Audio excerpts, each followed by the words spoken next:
किन्नौर हादसे में अब तक 13 लोगों की मौत हो चुकी है और 14 लोगों को यहां से रेस्क्यू किया जा चुका है। डोगरा रेजिमेंट के माउंटेनियर भी रेस्क्यू में जुट गए हैं। एचआरटीसी की बस और एक कार का यहां फिलहाल कोई सुराग नहीं लग पाया है। घटनास्थल से 3 छोटे वाहन और एक टिप्पर बरामद किए गए हैं। नेशनल हाईवे पर वाहनों की आवाजाही अभी फिलहाल के लिए शुरू नहीं करवाई जा सकी है। कई लोग अब भी लापता बताए जा रहे हैं। रेस्क्यू ऑपरेशन लगातार जारी है। पहाड़ से चट्टाने गिरने की वजह से ये पूरा हादसा हुआ है। एक बस और कई गाड़ियां इसकी चपेट में आई। अब तक कई लोगों को यहां से रेस्क्यू किया जा चुका है, लेकिन दुखद खबर यह है कि 13 लोगों की जिंदगियां इस हादसे के दौरान खत्म हो गई। लगातार रेस्क्यू ऑपरेशन जारी है। यहाँ पर कई बार पत्थरों के गिरने की प्रक्रिया शुरू हो जाती है। कई बार पत्थरों के गिरने का सिलसिला यहाँ पर शुरू हो जाता है, जिसके वजह से यहाँ पर रेस्क्यू में खासा परेशानियों का सामना भी करना पड़ता है। लेकिन इस बीच लगातार अपनी जान को जोखिम में डालकर यहाँ पर पूरी टीम लोगों की जिंदगी को बचाने की पुरजोर तरीके से कोशिश की जा रही है। पिछले कई घंटों से ये कोशिशें लगातार जारी हैं।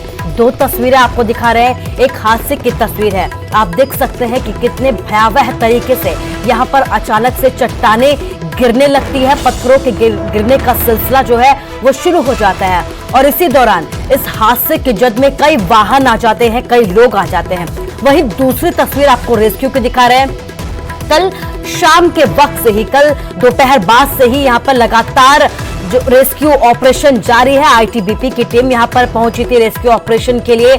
एनडीआरएफ की टीम यहां पर पहुंची है रेस्क्यू ऑपरेशन के लिए। एसडीआरएफ की टीम भी यहां पर पहुंची है और इसके साथ ही जो डोगरा रेजिमेंट के माउंटेनियर है वो भी यहां पर रेस्क्यू ऑपरेशन में जुट गए हैं। और लगातार जो जिंदगियां यहां पर फंसी हुई हैं, जो लोग यहां पर फंसे हुए हैं, उन्हें बचाने की पुरजोर तरीके से कोशिशें यहां पर की जा रही हैं। इस बीच पत्थर कई बार ऊपर से गिरते हैं, लेकिन ये लोग ऐसे ही यहाँ जो जिंदगियां फंसी हुई हैं, अपनी जान को जोखिम में डालकर इनकी जिंदगियों को बचाने में जुटे हुए हैं। और यही वजह है कि अब तक 14 लोगों को यहाँ से रेस्क्यू किया जा चुका है। लेकिन दुखद बात यह भी है कि यहाँ पर 13 लोगों की जिंदगियां अब तक खत्म हो चुकी हैं। एक जो बस हमारी, हमने रोड भी क्लियर कर दिया है। जो बस है वो उसका ट्रेस नहीं मिला है अनफॉर्चुनेटली। अब हमने नीचे सतलुज में भी टीम सुबह भी भेजी थी आईटीबीपी की, इधर से वो ट्रेस नहीं हो पा रही थी। और अभी भी हमने 2 टीम जो है एनडीआरएफ और आईटीबीपी की भेजी है नीचे सतलुज में। बट अभी ऐसा कोई एविडेंस भी नहीं है कि बस रोल डाउन करके सतलुज में गई है, अदरवाइज कुछ ना कुछ एविडेंस होता। पर ऐसा भी अभी एक और सिचुएशन इमर्ज हुई है कि शायद गाड़ी कहीं बीच में फंसी हुई हो और मलबे के नीचे हो, तो वो क्योंकि इस वक्त इसका रेस्क्यू करना डेंजरस है। स्लोप काफ़ी स्टीप है, तो इसमें अब हम सुबह ही हमने आर्मी से मदद मांगी है और डोगरा स्काउट के माउंटेनियर सुबह यहाँ आ रहे हैं। जो पूरा ये जो नीचे का स्लोप है, इसमें नीचे जाकर देखेंगे कि बस अगर फंसी है तो कहाँ है, बस अगर कहीं गई है, अगर बीच में फंसी है तो कहाँ फंसी है, और फिर हम सुबह से इसका फर्स्ट डे लाइट से इसका रेस्क्यू शुरू करेंगे। और इस बीच पीएम नरेंद्र मोदी ने भी किन्नौर हादसे पर अपना दुख जाहिर किया है। पीड़ितों के लिए आर्थिक मदद का ऐलान पीएम मोदी की तरफ से किया गया है। मृतकों के परिजनों को यहां पर 2-2 लाख रुपए देने का ऐलान किया गया है। घायलों को 50-50 हजार रुपए की आर्थिक मदद देने का ऐलान पीएम मोदी की तरफ से किया गया है। तो लगातार पीएम मोदी हो या फिर गृह मंत्री अमित शाह हो, लगातार हिमाचल सरकार के संपर्क में बने हुए हैं, हालातों का जायजा ले रहे हैं। इस बीच पीएम मोदी ने एक बार फिर से हादसे पर दुख जाहिर किया है और आर्थिक मदद देने का पुरजोर यहाँ पर ऐलान पीएम मोदी की तरफ से किया गया है। 2-2 लाख देने की घोषणा की गई है। मृतकों के परिवार वालों को, घायलों को भी 50-50 हजार रुपए की आर्थिक मदद देने की बात कही गई है।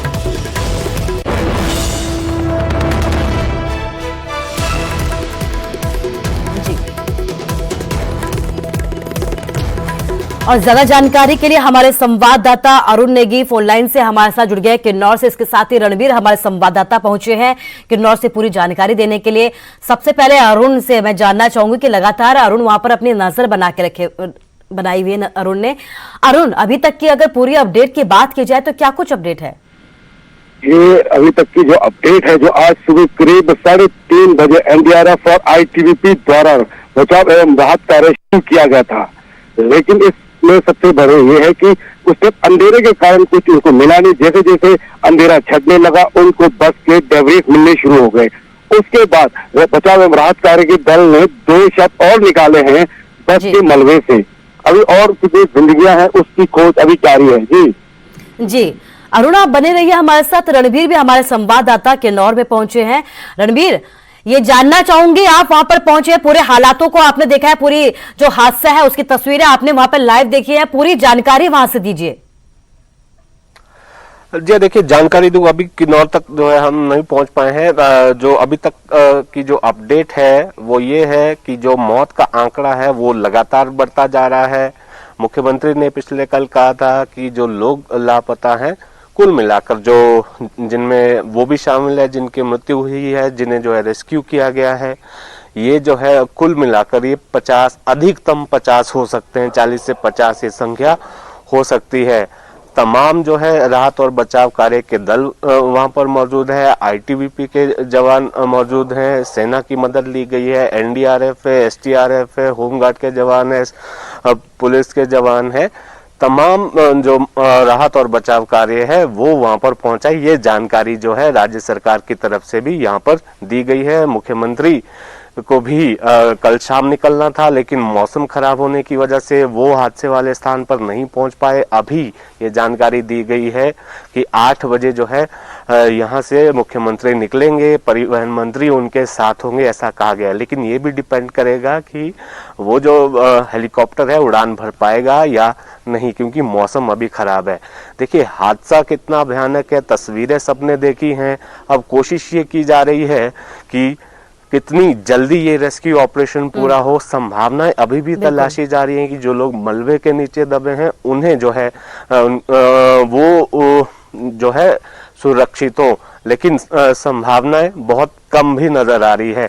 और जैसा कि हमारे स्थानीय सहयोगी हैं अरुण नेगी, उन्होंने ये बताया कि जो बस है उसका मलबा जो है नजर आ रहा है। ये हम तक जानकारी पहुंची है कि जो सतलुज वो सड़क से जो है करीब आधा किलोमीटर नीचे वो सड़क वो बस जो है गिरी है। अब वहां तक जो है रेस्क्यू टीमें पहुंचेंगी। कितनी देर तक ये रेस्क्यू ऑपरेशन चलेगा अब ये जो है आने वाला वक्त ही बता पाएगा। और साथ के साथ ये जो मौसम है ये कितनी और परीक्षा लेगा इसके बारे में भी अभी ज्यादा कुछ नहीं कहा जा सकता। लेकिन हाँ, जितना प्रशासनिक अमला वहां पर होना चाहिए वो जो है वहां पर मौजूद था। इतना जरूर है कि जो रेस्क्यू ऑपरेशन में देरी हुई है, पिछले कल हादसा जब हुआ उसके 4-5 घंटे तक जो है रेस्क्यू ऑपरेशन शुरू नहीं हो पाया।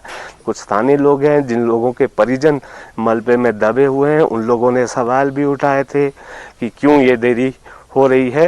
राज्य सरकार की तरफ से मुख्यमंत्री ने ये कहा था कि वहां पर जो है लगातार पत्थर गिर रहे थे, इसलिए संभव नहीं था, इसलिए थोड़ी देरी हुई है। रात को भी रेस्क्यू ऑपरेशन को रोकना पड़ा। जैसे कि स्थानीय सहयोगी ने भी जानकारी दी है कि अंधेरा बहुत ज्यादा था, क्योंकि स्थान भी ऐसी जगह पर है जहां पर जो है रेस्क्यू ऑपरेशन शुरू करना जो है रात के अंधेरे में वो काफी मुश्किल भरा था। अब देखना होगा कि कितनी जल्दी जो टीमें हैं वो जो है जो इंसानी जिंदगी शायद कोई अभी सांस ले रही है उसे बचा पाए। जी कुसुम। रणबीर, वाकई में लाजमी हो जाता है सवाल उठाना जब अपनों की जिंदगियां इस तरह से मुश्किल हालातों में फंसी होती है। और हालांकि हमें मौसम के मिजाज को भी देखना होगा और जिस तरीके की भौगोलिक परिस्थितियां उसको भी समझना होगा।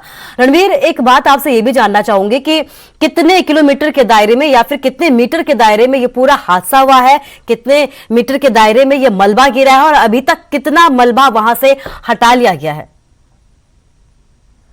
देखिए हादसा जो है, हादसे की तस्वीरें जो है अपने आप में बयां कर रही हैं कि दायरा कितना बड़ा था और जिस तरह से वहां पर रेस्क्यू ऑपरेशन चल रहा है वो ये बताता है कि, और जिस तरह की रेस्क्यू ऑपरेशन के लिए जो टीमें लगी हुई है वो ये बता रही हैं कि मशक्कत कितनी पड़ रही है। एक एक जान जो है वो कीमती होती है, किस तरह से उन्हें बचाया जाना है उस लिहाज से तमाम जो सुविधाएं मौजूद हैं रेस्क्यू ऑपरेशन की, वो जो अमला मौजूद है उसे वहां पर जो है लगाया गया है।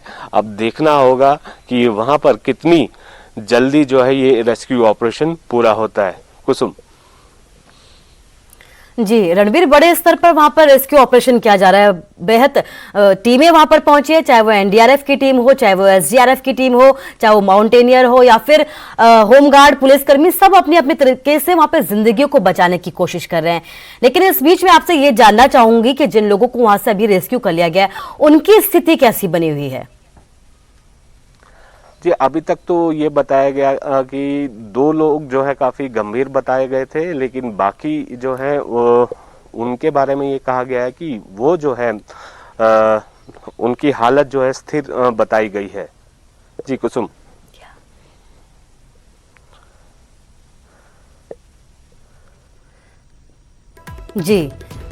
जी रणवीर, इस तमाम जानकारी के लिए आपका शुक्रिया कहना चाहूंगी। इसके साथ ही मैं आपसे ये भी कहना चाहूंगी कि आप जल्द से जल्द हादसे वाली जगह पर पहुंचे, अपना ख्याल भी रखिए। लेकिन हमारे लिए इस वक्त जो बेहद जरूरी है वो मुश्किल हालातों में अपने दर्शकों तक पूरी जानकारी को देना है। 14 लोगों को यहाँ से रेस्क्यू कर लिया गया है। इसके साथ ही अभी तक 13 मौतें यहाँ पर हो चुकी हैं। दुखद बात यह है कि लगातार यहाँ पर जो जिंदगियां हैं उन्हें बचाने की कोशिश पूरी की जा रही है, लेकिन इस बीच 13 लोगों की मौत की खबर भी सामने आई है।